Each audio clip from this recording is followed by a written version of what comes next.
Hello hello everyone. तो मैं रवि रंजन कुमार स्वागत करता हूं आप सभी को आपके अपने official YouTube channel CBSE classes में। तो हम लोग एक्सरसाइज एनसीईआरटी का 1.3 कर रहे थे। पार्ट फर्स्ट में 1 से लेकर 3 क्वेश्चन तक हम लोग इसमें सॉल्यूशन उसका कर चुके हैं। अब क्वेश्चन नंबर 4 से आज हम इसका सॉल्यूशन करना स्टार्ट करते हैं। क्वेश्चन नंबर 4 क्या करता है, जरा ध्यान से इसको पढ़िए और इसको क्या कीजिए, बनाने की कोशिश कीजिए। नहीं बनता है तो फिर सॉल्यूशन को देखकर उसको सॉल्व कीजिए। क्या कह रहा है, express 0.9999 in the form of P by Q. Are you surprised by your answer? With your teacher and classmate discuss why the answer makes sense. Why the answer makes sense. क्या कहता है, देखिए question number 4 क्या कहता है। Question number 4 जो कहता है वो आपको गिवन है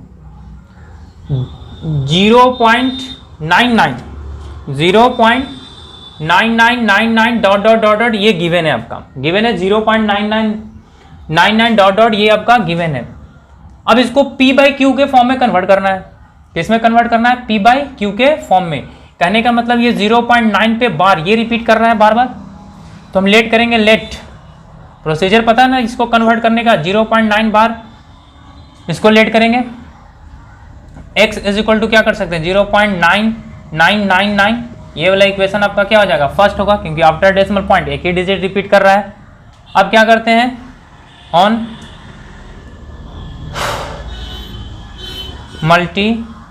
मल्टीप्लाई बोथ साइड बाई किससे मल्टीप्लाई करते हैं, 10 से मल्टीप्लाई करते हैं, तो ये कितना हो जाएगा आपका 10x हो जाएगा। अब इसको एक तो ये 9.9999 डॉट डॉट डॉट, ये इक्वेशन आपका क्या हो गया, सेकंड हो गया। नाउ फ्रॉम क्या करते हैं, इक्वेशन सेकंड माइनस क्या होता है, फर्स्ट होता है, तो क्या होगा, ये सेकंड कितना है 10x इज इक्वल टू 9.9999, ऐसे ये चलता रहेगा। फर्स्ट कितना था, x अपॉन 0.9999, ठीक है। अब ये देखो माइनस करेगा, ये 0 ये 0 ये 0 ये 0 पर 9, अब ये कितना हो जाएगा 9x is equal to 9.0। Good, समझ में आ रहा है। अब देखिए यहाँ पे जरा ध्यान से, x इज इक्वल टू कितना आया 9.0 अपॉन का 9, यानी ये कटेगा तो ये 1.0, तो x इज इक्वल टू आया है 1.0, कहने का मतलब 1 आया। दैट इज कहने का मतलब क्या है कि 0.9999 इज इक्वल टू 1 लिख सकते हैं क्या। आया तो मेरा है कि 0.99 को अगर हम P बाई Q के रूप में कन्वर्ट किए हैं तो ये मेरा एक आंसर आया है, लेकिन क्या हम 0.99 को 1 लिख सकते हैं एग्जैक्टली? नहीं, 1 एग्जैक्टली नहीं लिख सकते हैं, अप्रॉक्सीमेटली 1 होता है, मतलब 0.99 मतलब वो क्या है 0.1 अगर उसमें ऐड होगा तो वो 1 के बराबर हो जाएगा, यानी 0.99 वो जो एक्सटेंड वो क्या है 1 के नजदीक है, 1 नहीं है, तो इसको क्या लिख सकते हैं, दैट इज, ये अप्रॉक्स का साइन है ना, ये that is 0.99 is equal to क्या होता है 1। तो यही इसमें कह रहा था कि ये क्या है, मेक सेंस। सरप्राइज हो जाएगा जब इसको आप बनाइएगा, तो सरप्राइज तो है, ऑब्वियसली सरप्राइज है कि 0.99 को P बाई Q के फॉर्म में कन्वर्ट किए हैं तो कितना आंसर आया, 1 आंसर आया है। तो 1 तो होगा नहीं बेसिकली, मतलब ये 0.99 को अप्रॉक्स कितना लिख सकते हैं, 1 लिख सकते हैं, एग्जैक्ट 1 नहीं लिख सकते हैं। बात आई समझ में। तो ये क्वेश्चन नंबर 4 है। अब इसको स्क्रीनशॉट लीजिए, मैं क्वेश्चन नंबर 5 बता। एक्सरसाइज 1.3 का एनसीईआरटी का पार्ट 2 कर रहे हैं। पार्ट 1 में 3 क्वेश्चन हम लोग सॉल्व किए थे, पार्ट 2 कर रहे हैं। क्वेश्चन नंबर 5 क्या कर रहा है, what can the maximum number of digit be in the repeating block of digit in the decimal expansions of 1/17। Perform the division to check your answer. देखिए क्या कहता है, क्वेश्चन नंबर 5 क्या कहता है, कहता है what can the maximum number of digit, क्या मैक्सिमम नंबर ऑफ डिजिट होगा B in the repeating block, repeating block में क्या मैक्सिमम नंबर ऑफ डिजिट होगा इन द डेसिमल एक्सपेंशंस ऑफ 1/17। कहने का मतलब है क्या, 1/70 का हम क्या करेंगे, डेसिमल एक्सपेंशंस करेंगे, 1/70 का डेसिमल एक्सपेंशन करेंगे। Perform the division to check your answer. और जब इसको हम डिवीजन मेथड से 1/70 का डेसिमल फॉर्म में जब इसको कन्वर्ट करेंगे तो ये देखेंगे कि कितना डिजिट के बाद रिपीटेशन होता है। कितना डिजिट के बाद क्या होता है, ये रिपीटेशन होता है। तो इसको अब हमको मैथमेटिकली डिवीजन मेथड से करना होगा। तो चलिए मैं इसको डिवाइड करके आप लोगों को बताता हूँ। देखिए, ये हमको लेंथ ऑफ पीरियड पता करना था। लेंथ ऑफ पीरियड क्या होता है कि जब हम डिवीजन मेथड परफॉर्म करेंगे तो कितना नंबर के बाद, ये जब आपका क्वोशेंट आएगा कितना नंबर के बाद वो फिर से रिपीट करने लग रहा है, वो क्या कहलाता है, आपका लेंथ ऑफ पीरियड कहलाता है। जैसे इसको 1/70 का हमको लेंथ ऑफ पीरियड पता करना है। क्वेश्चन क्या कर रहा है एनसीईआरटी में कि find what can the maximum number of digits B in the repeating block of digit in decimal expansion. तो रिपीटिंग ब्लॉक में कितना नंबर है, तो जरा देखिए इसको ध्यान से। ये पूरा हम 1/70 का जब अब कीजिएगा लॉन्ग डिवीजन मेथड से जब इसको डिवाइड कीजिएगा तो जरा देखिए यहाँ पे, यहाँ 058 ये यहाँ तक देखिएगा, यहाँ तक ये 7 से 5 से लेकर यहाँ तक ये जो टोटल डिजिट है यहाँ तक 7 तक, और यहाँ के बाद फिर 588, फिर यहाँ से देखिए 588, यानी ये जो इतना डिजिट है वो क्या कर रहा है, आपका बार बार रिपीट करेगा फिर से। मतलब कहने का मतलब कितना, जरा गिन के दीजिए कितना होगा, 1 2 3 4 5 6 7 8 9 10 11 12 13 14 15 16, मतलब 16 डिजिट के बाद फिर से रिपीटेशन स्टार्ट हो रहा है। कितने डिजिट के बाद, 16 डिजिट के बाद फिर से रिपीटेशन क्या हो रहा है, स्टार्ट हो रहा है। Hence there are 16 digits are in repeating block। 16 digit है are in repeating block, hence there are 16 digit are in repeating block। 16 digit है जो क्या है आपका रिपीटिंग ब्लॉक में है, क्योंकि यहां के बाद 16 डिजिट के बाद ही जाके आगे आपको डिजिट क्या होगा, रिपीट होगा। यानी कहने का मतलब है कि किसी भी नंबर को अगर हमको रिपीटिंग ब्लॉक पता करना हो कि कितना डिजिट के बाद वहां पे नंबर क्या होंगे, रिपीट होंगे, उसके लिए हमको एक जनरल मेथड है कि if the divisor is in, देखिए डिवाइजर यहां 70 है ना, तो कितना आया है, 16 आया है। मतलब अगर इफ डिवाइजर अगर n हो, n से अगर किसी नंबर को हमको डिवाइड करना हो तो उसको जो रिपीटिंग ब्लॉक आएगा, रिपीटिंग ब्लॉक जो नंबर होगा आपका वो होगा n-1 होगा। रिपीटिंग ब्लॉक नंबर क्या होगा, n-1 होगा। अगर मान लीजिए 5 आपका डिवाइजर हो तो उसमें रिपीटिंग ब्लॉक नंबर कितने होंगे,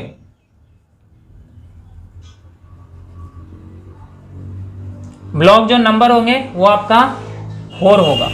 अगर इसे 6 होगा तो रिपीटिंग ब्लॉक नंबर कितना होगा, 5 होगा। बात आई समझ में। तो ये था क्वेश्चन नंबर आपका 5। इसको आप स्क्रीनशॉट लीजिए। मैं क्वेश्चन नंबर 6 क्वेश्चन नंबर 6 ध्यान से पढ़िए और क्या कहता है, look at several examples of rational number in the form of p by q where p and q are integer with no common factor other than 1 and having terminating decimal representation।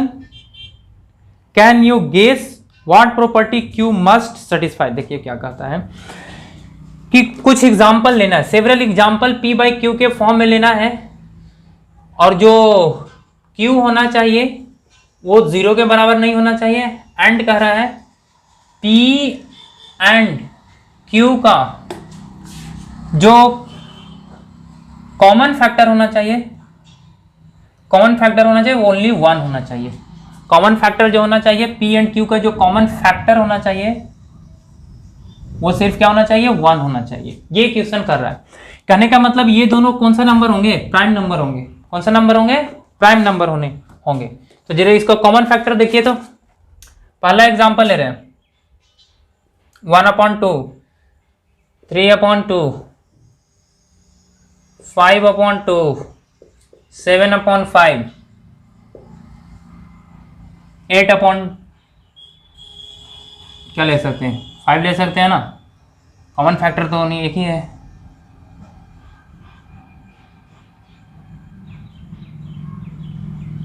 Seven upon 2 ले सकते हैं। अच्छा 7/2, यहाँ 5 लिए। अब जरा इन सबको देखिए क्या कहता है question. Look at the several examples of rational number p by q where p and q are integer. देखिए p एंड q इंटीजर है with no common factor other than 1, किसी में भी एक से ज्यादा कोई कॉमन फैक्टर नहीं है। देख लीजिए, किसी में भी एक से ज्यादा कॉमन फैक्टर नहीं है। And having terminating decimal representation expansions, इन सब का जो डेसिमल एक्सपेंशन होगा वो टर्मिनेटिंग होगा।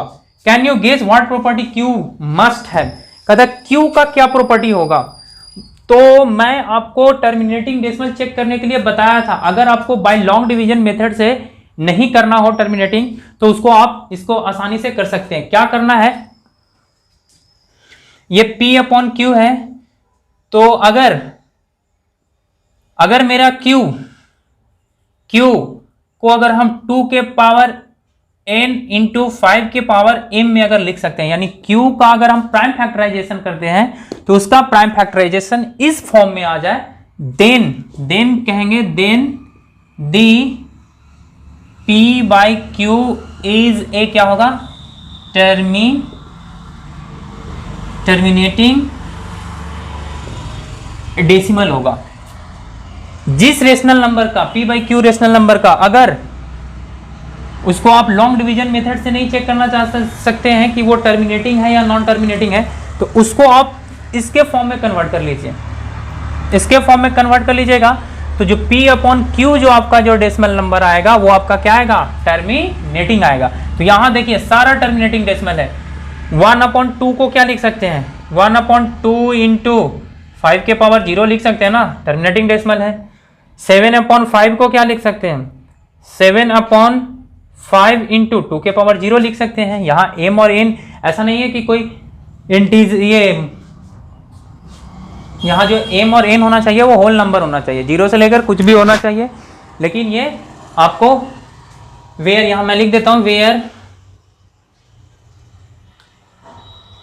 n and m are whole number. कौन सा नंबर होना चाहिए, होल नंबर होना चाहिए। बात आई पूरी समझ में। इसको 1/2 अपॉन इसको 7/2 इस तरह से लिख सकते हैं। तो 6 क्वेश्चन यही कर रहा था कि चेक करना था बिना लॉन्ग डिवीजन मेथड परफॉर्म किए हम कैसे चेक कर सकते हैं कि जो नंबर दिया हुआ है वो टर्मिनेटिंग है या नॉन टर्मिनेटिंग है। तो उसको हम क्या करेंगे, जिसका जो डिनोमिनेटर है उसको हम प्राइम फैक्टराइजेशन करेंगे। अगर डिनोमिनेटर मेरा 2 इंटू 5 के टर्म में आ जाए तो वो क्या हो जाएगा, आपका टर्मिनेटिंग डेसिमल हो जाएगा। बात आई समझ में। चलिए क्वेश्चन नंबर 7 करते हैं। Write 3 numbers whose decimal expansions are non terminating non recurring. ध्यान से सुन लीजिए, ना तो टर्मिनेटिंग होना चाहिए और ना ही क्या होना चाहिए, रेकरिंग होना चाहिए। 3 नंबर लिखना है whose decimal expansions are non terminating और नॉन रेकरिंग। कहने का मतलब ये क्या होगा, आपका एक इरेशनल नंबर का एग्जांपल देना है। क्वेश्चन नंबर जो आपका 7 है वो आंसर होगा इसका। देखिए पहला ए नंबर क्या लिख सकते हैं आप, 0 मान लीजिए कुछ भी लिखे 1.273000012900002498 डॉट ऐसे कर सकते हैं। देखिए कोई नॉन टर्मिनेटिंग, ये आपका एग्जाम्पल जो भिन्न भी हो सकता है, डिफरेंट भी हो सकता है, डजेंट मैटर, ये आपका डिपेंड करता है। 0.00122730000459 कुछ भी लिख सकते हैं, इसमें कोई दिक्कत नहीं है। ये C 3 खोज रहा था, हम लिख सकते हैं 2.79940028004597 कुछ भी लिख लीजिए अपने मन से। देखिए नॉन टर्मिनेटिंग है, नॉन रिपीटिंग है, ध्यान से चेक कर लीजिए। कोई भी डेसिमल एक्सपेंशन जो है इसमें क्या है, रिपीट नहीं कर रहा और ना ही टर्मिनेट हो रहा है। तो ये हो गया क्वेश्चन नंबर 7 आपका। क्वेश्चन नंबर 8 क्या कह रहा है उसको ध्यान से देखिए। कह रहा find 3 different rational number between the rational number 5 and 9/11। देखिए क्वेश्चन नंबर 8 क्या कह रहा है, find 3 different irrational number between a rational number. Given है आपका, गिवन रेशनल नंबर है,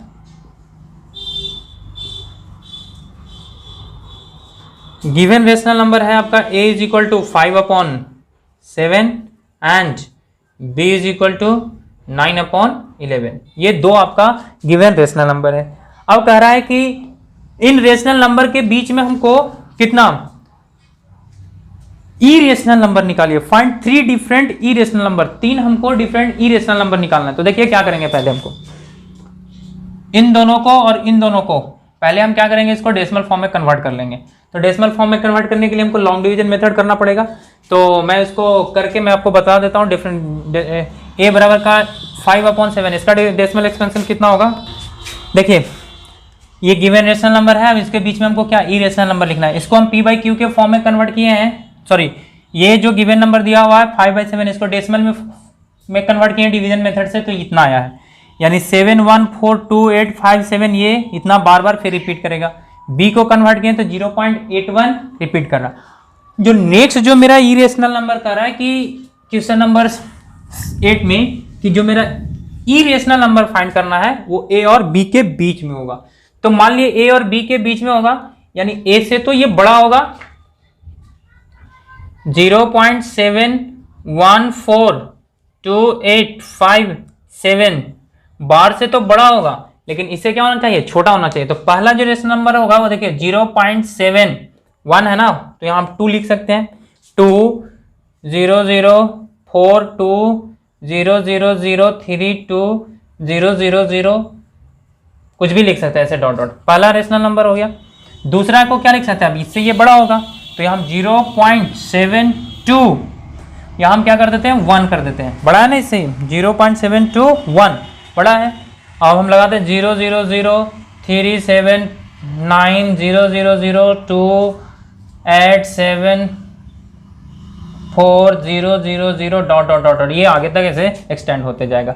नेक्स्ट रेशनल नंबर क्या होगा आपका, आगे ऐसे करते रहिएगा तो आप क्या 0.750000729800047 डॉट डॉट डॉट इतना लिख सकते हैं ना। और ये हो गया आपका 0.81, इससे क्या है, छोटा है, इनसे सबसे ये बड़ा है, लेकिन 0.81 से ये क्या है, छोटा है। तो ये आपका 3 क्या होगा, इरेशनल नंबर है। देखिए कोई भी टर्मिनेटिंग नहीं है और कोई भी रिपीटिंग भी नहीं है, तो ये होगा आपका ए और बी इरेशनल नंबर के बीच में इरेशनल नंबर। अब इसको स्क्रीनशॉट लीजिए। मैं क्वेश्चन नंबर जो लास्ट इस एक्सरसाइज का 1.3 एक्सरसाइज का जो लास्ट क्वेश्चन है 9, उसको मैं 9 क्वेश्चन नंबर में 5 क्वेश्चन दिया हुआ। क्वेश्चन नंबर 9 कर रहा है classify the following number as a rational और इरेशनल नंबर। देखिए जो दिया हुआ है उसको रेशनल और इरेशनल नंबर में लिखना है। पहला आपका √23, दूसरा है जो आपका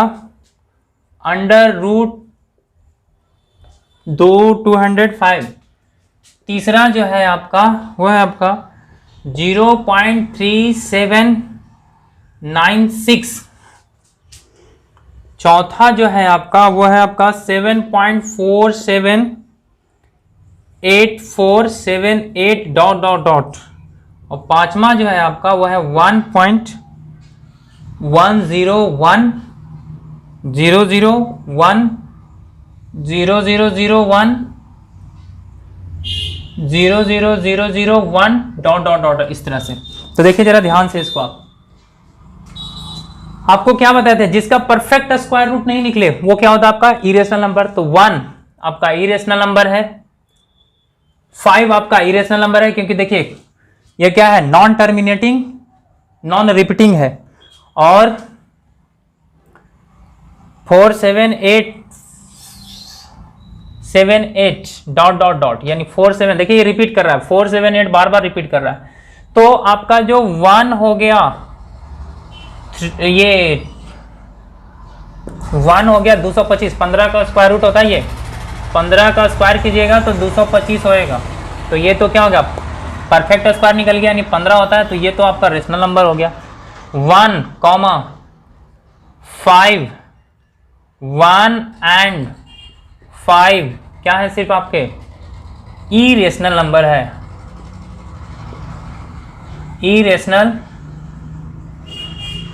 नंबर्स हैं। और पहला हो गया, दूसरा जो है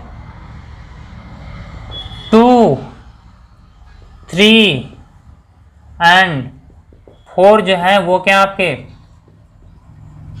रेशनल नंबर से, 2, 3, 4 क्या आपके रेशनल नंबर से। रेशनल नंबर है। बात आई समझ में? उम्मीद करता हूं कि आज का सेशन आप लोगों को पसंद में आया होगा। ये हो गया एक्सरसाइज 1.3 समाप्त। अगर पसंद में आया तो मेरे वीडियो को शेयर कीजिए अपने दोस्तों के साथ, और पहली बार इस चैनल को देख रहे हैं तो चैनल को सब्सक्राइब करके बेल आइकन को भी हिट करिए, ताकि जो भी मैं लेटेस्ट वीडियो अपलोड करूं उसका नोटिफिकेशन सबसे पहले आप तक पहुंचे। तो फिर मिलते हैं नेक्स्ट टॉपिक में, नेक्स्ट वीडियो के साथ। तब तक के लिए बाय क्लास, बाय। सीखते रहिए और जीतते रहिए, क्योंकि सीखना बंद तो जीतना बंद हो जाता है। इसलिए keep learning and keep learning and keep learning to achieve your goal. मतलब गोल को अचीव करने के लिए आपको हमेशा अपना लर्निंग पावर को इनहांस करना पड़ेगा। तो आज के लिए बस इतना ही, फिर मिलते हैं नेक्स्ट वीडियो में। तब तक के लिए बाय, थैंक यू क्लास।